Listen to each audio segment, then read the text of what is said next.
Ja, jeg spiller ikke op til mit højeste niveau, fordi jeg bliver i den grad negligeret af vores målmandstræner.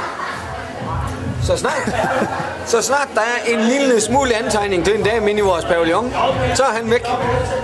Og man får ikke noget skudregister, man får ikke en skid. Sidste kamp her, der var jo en pige på holdet, og det havde jeg ikke fået noget at vide om. Det endte med, at hun tror 12 kasser. Det synes jeg simpelthen, det er ringen. Man til selv at arbejde. Man kan sgu da for... Prøv nu at høre her. Fjollerbak. Kan sgu da for helvede ikke arbejde med, lige pludselig så står der en pige derinde. Det er meget vigtigt at ære for sin målmand. Man skal altid ære for sin målmand. Og du har noget af til gode, du har. Men jeg er i gang. Med hornet. Nej, men jeg synes det går godt. Vi har 6 point. Det er der ikke nogen, der kan tage fra os.